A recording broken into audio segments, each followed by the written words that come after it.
Ironically, Plato is both the first literary critic and the first critic of literature.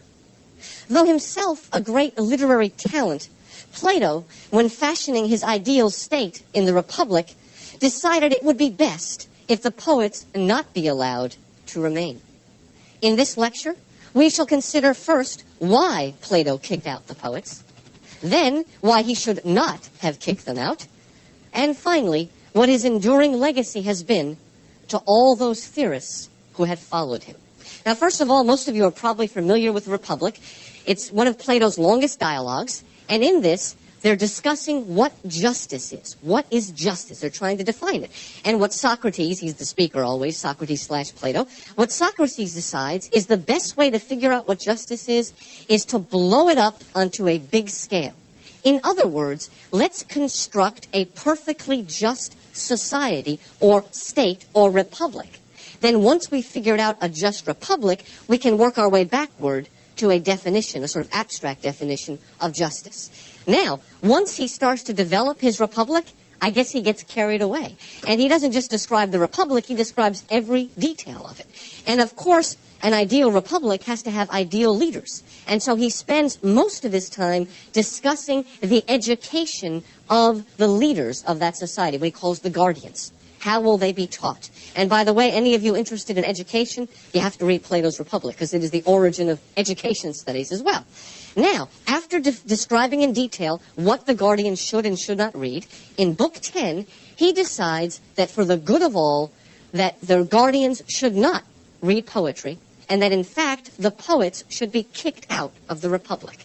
Now again, in the first part, I'm going to describe to you why he kicks those poets out. So let's begin there.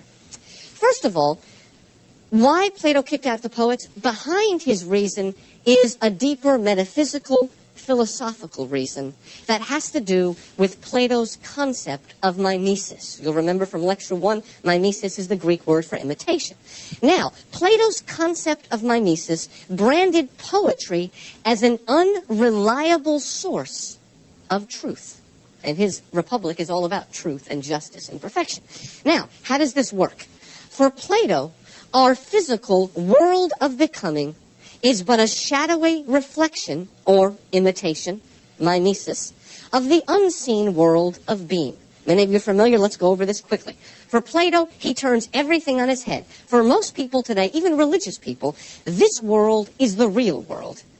And up there is the shadowy world. Even if you believe in heaven, it's still sort of shadowy. This is the real world. Plato turns it on its head. Up there, heaven, what we call heaven, that's the real world. That's where everything is in a state of perfection. And he calls that world the world of being, because everything there is perfect. It's in a state of being. It's not moving or becoming something else. It's perfect. And as many of you know, in the world of being are the forms. The ideas or perfections of everything exist up in the world of being. They are perfect, unchanging, eternal, and they are also non-physical, non-bodily. Now, our world, he calls it the world of becoming. Our world is a world of change, a world of death, a world of decay. Our world is not eternal. We're stuck in time. Things grow old and die. Now, for Plato, everything in our world of becoming is an imitation of something in the world of being. Plato's famous example, in our world of becoming, we have lots of different kinds of chairs, all different sizes and shapes and colors, but they're all recognizable as a chair. And that is because all of our physical earthly chairs are an imitation of the form of the chair which exists in the heavens, what we call chair with a capital C, or chairness, if you will. So the idea of the chair with the capital C is up here. Our chairs down here are imitations, shadowy imitations of what's real. Now that works with physical objects like chairs and trees and tables, but it also works with ideas. In our world, there's love. There's all different kinds of love. None of it's perfect because it's always changing and fickle. But all earthly love is an imitation of the form or the idea of love that exists in the heavens. So there's a form of love, love with a capital L, that's up there. Everything in our world is a shadowy imitation, and love with a small l, of that reality. Again, it's a different way than we think now. And again, another way to put it, again, everything in our world, from objects to ideas, is but a pale copy of the perfect, unchanging originals of these objects and ideas. Now, where does art come in? All right, art is not just an imitation for Plato. It is an imitation of an imitation. Let me explain. If I were to write an ode to a chair, I am not imitating the chair up in the world of being, the chair with a capital C. I am imitating the physical, corporeal chair, the chair with the small c. Now look how this works. In other words, my poem is an imitation of a chair that is itself an imitation of the chair with a capital C. In other words, my poem, or it could also be a painting, any work of art, but my poem particularly is an imitation of an imitation. It is therefore twice removed from the forms, which means, again, twice removed from reality. And so what good is it? This also works with ideas. If I write an ode to love, a love poem to my beloved, I am not imitating love with a capital L in the world of being. I am imitating the physical love with a small l. And so again, my poem is an imitation of an imitation. Again, since it is an imitation of an imitation, it is twice removed from reality. And as such, it is an unreliable source of truth and can only lead astray those who study it. You see, for Plato, if you're going to be a philosopher, and many of you know eventually he wants his kings to be philosophers. The leaders of his state are philosopher kings. And so their education is an education in philosophy. The word philosophy in Greek means what? A lover of wisdom, or a friend of wisdom.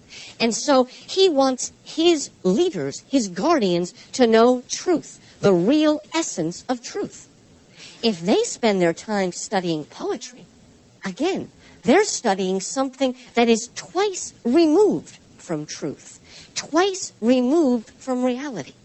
And if you spend your time with imitations of imitation, shadows of shadows, what's going to happen? You're going to become confused. You're going to start worshiping imitations rather than the truth. To put it in a sort of Christian term, you're going to be worshiping idols, God with a small g, rather than God with a capital G. So that is the metaphysical reason why Plato kicks the poets out of the Republic. Because for Plato, mimesis takes us away from truth and therefore is going to dilute the truth of his Republic. But there is another reason that's perhaps more practical. According to Plato, poetry appeals to the weaker, inferior side of our psyche. Now the word psyche in Greek means mind, and it also means soul. At the same time, we don't really have a word for that. Sometimes we mean that by psyche. So a psychologist is not only a studier of the mind, but a studier of the soul. So when I use the word psyche, Plato means by it both our mind and our soul, that part, the sort of spiritual, intellectual part of us. And according to Plato, poetry appeals to the weaker, inferior side of our psyche. According to Plato, our psyche is divided up. There is a rational side, and an irrational side, and there's a mediating side. Freud's idea of the id, the ego, and the superego, some of you are familiar with, that comes from Plato, this idea of a tripartite soul. So there's a rational side and an irrational side. And of course, Plato, very much interested in rationality, wants his leaders, his guardians, to have a bigger rational side, if you will, than an irrational side. Now, unlike things like philosophy and math and music, these things, he says, are apprehended by way of our rational powers. When we study things like philosophy, it is the rational part of our soul that apprehends those. On the other hand, poetry, being fanciful, engages the other part of our psyche, the part that is illogical and irrational. And a way we often use to speak of this is by referring to the Apollonian and Dionysiac side of our soul. Nietzsche talks about this in The Birth of Tragedy. What he means by it is Apollo in Greek mythology is the god of order and rationality and music. So the Apollonian part of our soul is the rational part, the part that is intellectual, that is cool and calm and stoic. That's the rational part that Plato wants to emphasize in his Guardians. On the other hand, the irrational part is linked to the god Dionysus, also known as Bacchus. He is the god of wine, women, and song. He is the god of fraternities and colleges, right? And the Dionysiac part of our soul is the part that's wild and ecstatic. The followers of Bacchus or Dionysus would get drunk and they would be sort of possessed, and they would do wild, irrational things. Now, why does Plato not want to appeal to our irrational side? Well, there's two reasons. The irrational part of our soul, he says, is unreliable in matters of truth. If you start emphasizing the irrational part, and poetry does that, he says, then you're going to have guardians who are farther away from the truth. The irrational part of our soul takes us away from the truth. But there's another reason. According to Plato, the irrational Dionysiac part of our soul is unstable. You know what it does? It induces us to partake in public displays of emotion. I teach at a Baptist school, no PDAs, no public displays of emotion, right? Between the boys and the girls. Now, Plato doesn't actually say this, but he sort of genders these things. The Apollonian side is more masculine. Men are supposed to be intellectual and rational, right? And the Dionysiac side is supposed to be more feminine, more emotional, more intuitive. Now, Plato tends to privilege the Apollonian. There are others that focus on the Dionysiac. So poetry appeals to the weaker side. That's bad. Finally, a third reason why he kicked the poets out. For him, poetry is a kind of madness or contagion. There's another dialogue, a brief dialogue Plato wrote called the Ion. And in this, Plato is talking, or Socrates is talking to Ion.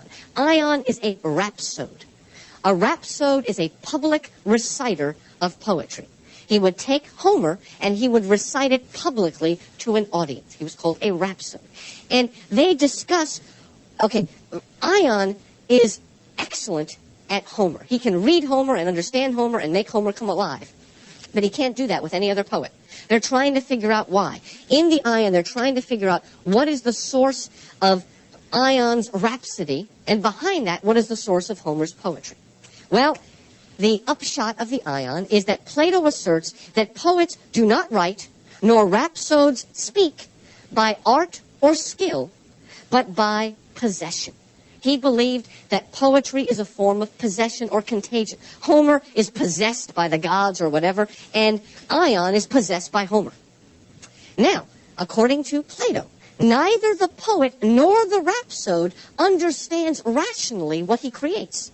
He is rather carried away irrationally by divine inspiration. So poetry, poetic inspiration, is something Dionysiac. It's a kind of possession, like getting drunk on wine. And that is not good. Now this inspiration, which is really a kind of madness, has a way of passing its way down. It starts with the gods, if you will. It passes down to Homer. From Homer, it passes down to the rhapsode. But from the rhapsode, it passes down to the audience. Plato uses a wonderful an analogy of a magnet with 3 rings. You know, you did this when you were a kid. You put one ring, and then you can attach another ring to the first ring, and they'll all string out. Well, there are 3 rings. The magnets are the gods. The first ring is Homer, the poet. The second ring is Ion, the rhapsode. The third ring is the audience. And so what happens is madness passes from one to the other to the next. You know what I'm saying? What Plato's saying? Poetry is like Woodstock, okay? It's madness. It's mass hysteria. And we've got to stop this, okay? None of this craziness. That's kind of a modern analogy for what Plato saw as the problem with poetry. Now, Plato does actually allow some kind of poetry. He does say at the end of Book 10 that he will allow in his Republic 2 kinds of poetry. One is poetry that's hymns to the gods, and the other is a poetry that praises state heroes. To him, those kind of poetry appeal to our patriotic, Apollonian, rational side. And so he does allow that kind of poetry because it is functional within the state. Every other poetry has got to go. Now, I think you all know, anybody that's read Plato's Republic, you always say, I don't want to live there. It's more like a fascist state. And in a way, this is a kind of censorship. So those are the reasons why he kicks the poets out. Now, I want to do something, have a little fun. I'm going to give you some reasons why I think Plato should not have kicked out the poets. First of all, Plato said that mimesis is bad because it takes us away from the truth. Let's think about that. Wait a minute. What if mimesis does not have to pull us farther away from the truth? Perhaps the poet does not imitate an imitation, but captures in the physical form of the poem the invisible essence of the forms. Plato's taking for granted that when I write my poem about love, I am imitating earthly love with a small l. What about if I, as a poet, am bypassing the earthly love and jumping right up to love with a capital L and capturing the essence of love? Now, this is a higher form of mimesis, and in the next lecture, when we look at Aristotle, that's pretty much going to be Aristotle's view. Aristotle's going to give us a high view of poetry because he's going to have a high view of imitation. So we'll come to that later. But that's a way to answer Plato. Mimesis is not farther from truth, but it brings us closer to truth. All right. He says it's bad because it appeals to our irrational side. But rather than arouse the irrational side, might poetry not purge our irrational side? Think about it. Since our emotions are an essential part of our psyche, might it not be best to release these emotions in a controlled public setting? Might art not serve a therapeutic function to cleanse us of excess emotion? Even Plato admits that the irrational part of our psyche is a part of our psyche and cannot be gotten rid of. You can't just cut it out like a lobotomy. There's going to be an irrational part of our soul. So let's think about it. Maybe rather than ignoring it, maybe poetry can help us deal with it, purge it, as a way of letting out our emotions and then purging them away. So again, Plato, maybe he didn't think about that, maybe he didn't agree with this, but again, poetry may not worsen our irrational side, it may make it better. Now, we will return to this in Lecture 4, because Aristotle's notion of catharsis, a word probably you're familiar with, we'll talk about that in Lecture 4, Aristotle's notion of catharsis is just that. Poetry purges excess emotions, irrational, quote, feminine emotions, purges it away. All right, a third defense, another reason why Plato should not have kicked out the poets. He said poetry is divine possession. Well, if poets are possessed, might not the gods be trying to speak to us? Might they not be having something to say, Plato? Let's think about this. In his dialogues, Plato uses a method of question and answer that's known as the dialectic or Socratic method. Many of you are familiar with the Socratic method. You arrive at truth through a series of questions and answers. We also call that the dialectic. Don't confuse that with Marx and Hegel's dialectic. It's a little different. The Platonic dialectic, the Socratic method, is a way of arriving at truth through question and answer. Okay, the trouble is, whenever we try to understand justice, we all have a view of justice with a small j. In other words, we have an idolatrous view of justice. We have a bunch of little justices, but we don't understand justice with a capital J. What Plato's doing with his dialectic is through question and answer, he is ripping away all of those false idols so that we can pierce through the false idols to see the truth behind, or pierce through the world of becoming and its imitations to arrive at the world of being. Now that's how Socrates or Plato's dialectic works. Well, think about it. If that's true, might not the divine madness of poetry be another way to rip away the veil of ignorance, and misperception in order to reveal truth? In other words, in the same way that question and answer rips away facades, maybe the divine power and possession of poetry can also rip away all of these accretions. So again, he should have thought about that. Now this view, and basically what I'm saying is, maybe the poet's a prophet. In the same way that the prophet John in the book of Revelation rips away the veil and allows us to see what God is doing in history, maybe poetry is a form of prophecy. And so it's a divine possession, but it's a possession that brings us closer to truth. Indeed, might not the poet be even more a prophet than the philosopher?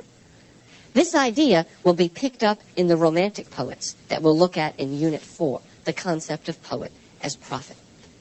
Let's look at a couple more reasons why Plato should not have kicked out the poets. First of all, Plato himself was one of the greatest poets who ever lived. Plato's dialogues are themselves recognized as a unique literary genre. They're not poetry per se, but those dialogues are wonderful. They are literature in the highest sense. So it's ironic. How can he kick out poets when he is himself a poet? Indeed, and here's a great irony, Plato, I believe at least, is much easier to understand than Aristotle, precisely because his dialogues are filled with imaginative metaphors. We're going to see in lectures 3 and 4 that Aristotle raises the view of poetry. He disagrees with Plato and gives us a high view of the poet. But the ironic thing is that the reason Aristotle is so difficult to understand is because Aristotle is not a poet at all.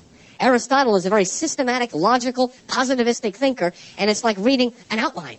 And so I find Aristotle very difficult to understand because there's nothing to latch onto. Illustrate everything we say with metaphors and analogies that you can relate to. Well, Plato does that. He's the master at that. And listen, if you want to know Plato, don't read criticism of Plato. Read Plato himself. Plato is easier to understand than most of the books that are written about Plato. Because Plato's never abstract. He's direct. And he's full of metaphors. He is a poet. In fact, many times, Plato will consummate and concretize his philosophical points with a memorable myth or allegory. Remember I told you the Republic is about justice? Well, after that long abstract dissertation on what justice is, do you know how the Republic ends? It ends with what's called the myth of It ends with the myth about life after death and reincarnation and how the things we do in this life affect our afterlife and our next incarnation. In other words, in the myth that concludes the Republic, he takes the abstract idea of justice and embodies it in what is basically a poem, a myth, and makes it easier to understand. He does this at the end of the Phaedrus with this image of the horseman. Remember I said we've got 3 parts of our soul, rational and irrational and the mediator? He gives us an image of a charioteer. And he's trying to ride a chariot, or guide a chariot that's led by one crazy horse and one sane horse. Well, that's an image of id, ego, and superego. And as soon as he does that, you understand it, because it's a myth, it's a poem. And he does this in the Symposium, he does it in the Timaeus, he does it many, many places. Let me give you an example from the Republic again. In the Republic, Book 9, the book that comes right before the kicking out of the poets, Plato makes political science come alive by describing the natural progression from timarchy, rule by the honorable, to oligarchy, rule by the few, to democracy, to tyranny. He describes that progression in terms of the tragic fall of a great house. Let me explain. If Aristotle did this, he would have spoken in very abstract terms about these different political systems and how one gives way to the other. But do you know how Plato does it? The poet, what he does is he gives us a man who is a timarch, and that man has a son who becomes an oligarch, and his son becomes a democrat, and his son becomes a tyrant. And so the natural progression of political science is embodied in the history of a family. And all of Greek tragedy is about the fall of a great house, the house of Oedipus or the house of Atreus. And so again, Plato's a poet. In fact, Plato's so-called ideal republic is itself a giant poetic construct. Plato himself says, many people miss this, he himself says that his republic does not exist anywhere and it was never meant to exist. According to Plato, the republic is merely a parable writ large, a way to uncover the nature of truth. By the way, do you know, you all have heard of the story of Atlantis, the myth of Atlantis? That comes from another one of Plato's dialogues. And he uses the Atlantis story to give us an example of a just society that went bad. And I really don't think Plato was suggesting there was a real Atlantis. He was using it as a poem, as an allegory, as a myth. So, I hope I've given you some good reasons why Plato should not have kicked out the poets, and these reasons will come again and again. Finally, in the last 5 minutes, I would like to explain to you Plato's enduring challenge to literary theory. Why do we always start literary theory with Plato? At the close of Republic 10, the book where he kicks out the poets, Plato issues a serious challenge. Plato says that he will allow the poets back into the Republic if they can prove by means of some formal defense that poetry is okay. Let me explain what he says. Again, he kicks them out, but he says, I don't want to kick them out. I love the poets. Plato loved Homer. He said, I don't want to do it, but I feel I have to. But if somebody can prove to me that I shouldn't, as I kind of have tried to do, I'll let them back in.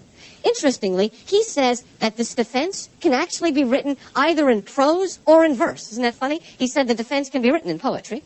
And this defense, Plato says, has to prove two things. First of all, it must prove that poetry has a useful function in a well-ordered state. In other words, Plato says, prove to me that poetry is useful, that it can not only please, but teach, have a didactic function, and I'll let them back. The other one, you also have to prove, not only must you prove that poetry is useful, socially useful, you must also prove that poetry does not deceive, but rather enhances our knowledge of truth. And so we've got to defend poetry on both a moral and a philosophical level, if you want. Both that it's useful and didactic and can teach, and that it is not metaphysically unsound. And he says, if you can prove this to me, I will let the poets back in. Well, I want to claim here that this challenge that Plato lays down at the end of the Republic is the very reason for being, what the French call raison d'etre, the very reason for being for literary theory.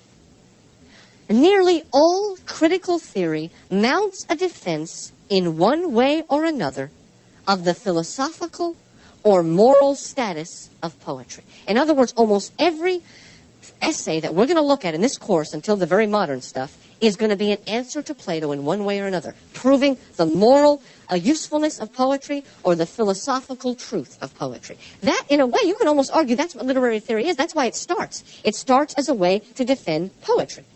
Now, there are two ways to deal with Plato, and we're going to see both of these ways as we go through our series. All theorists construct themselves in one way or another. Either they are going to counter Plato by creating a separate sphere for poetry. In other words, one way to deal with Plato is to say, Plato, you're being unfair. You are judging poetry by philosophical criteria. That's unfair. Poetry's something different. And so one way to deal with Plato is to say, this is philosophy and this is poetry. They serve different functions and both of them are good.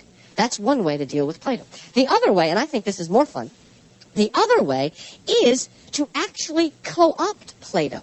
In other words, to present Plato as the highest kind of poet and poetry as the highest kind of philosophy. So in other words, one way to do it is to actually turn Plato on his head and say, we don't need philosopher kings, we need poet kings. And by the end of this series, you are going to see that poor Plato is going to be turned around and around and around in his grave. That poor man is not going to have any rest. Now, I've got to say, though, that I am glad Plato issued this defense, because by putting literary theory on the defensive, he made literary theory better. Why? Because after Plato, it won't do to say, oh, I think poetry is great because it makes me feel good. I get a smile on my face. None of that, saccharine, simple Mickey Mouse thinking will do anymore. Because Plato says, if you're going to defend poetry, you've got to be as rigorous and philosophical, perhaps theological, as I am. And so what Plato did, again, is he added a kind of rigor or philosophical discipline to the whole art of literary theory. If you're going to defend the usefulness and philosophical truth of poetry, you've got to answer the master himself, Plato. And so you better do your homework, and you better be very, very precise. All right, in our next lecture, Lecture 3, we will turn to Aristotle, and we will look at how Aristotle gives us a higher view of mimesis.